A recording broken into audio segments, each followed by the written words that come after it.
ഇരിക്കാൻ പറഞ്ഞില്ല. എന്താ കാര്യം? ഞാനൊരു പരാതി പറയാൻ വന്നതാ. എഴുതി കൊണ്ടുവന്നിട്ടുണ്ടോ? ഉവ്വ്.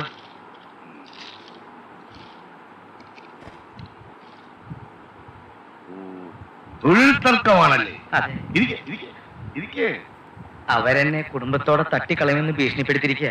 സാർ എനിക്ക് സംരക്ഷണം തരാം. ഏതായാലും ഞാനിവിടെ ഇരിക്കേ. ഞാൻ ASI കണ്ടിട്ട് വരാം. അപ്പൊ SI അല്ലേ? അല്ല, ഹെഡ് കോൺസ്റ്റബിൾ. പക്ഷേ ASI ആവും 6 മാസത്തിനകം. അയ്യേ, പോലീസ് സ്റ്റേഷനിലൊക്കെ ആദ്യമായിട്ടാണല്ലേ? അതെ സാറേ. അപ്പൊ സ്റ്റേഷനിലെ രീതികളൊന്നും അറിയില്ലാന്ന് സാരം.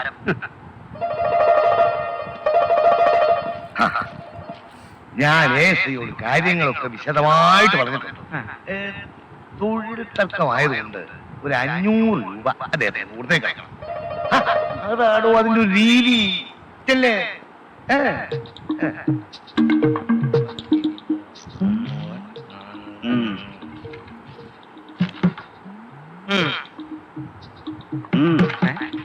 താൻ എന്തോ പൊട്ടം പൂരം കണ്ടാണോ നോക്കി നിൽക്കുന്നത്? അങ്ങോട്ടിട്.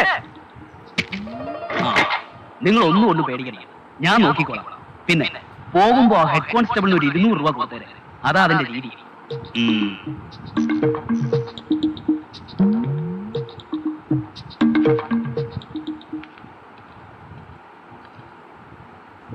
ഓ, 25 വർഷത്തെ സർവീസിനിടയ്ക്ക് ഇന്ന് വരെ കൈക്കൂലി ഞാൻ കൈകൊണ്ട് മേടിച്ചിട്ടുള്ളൂ.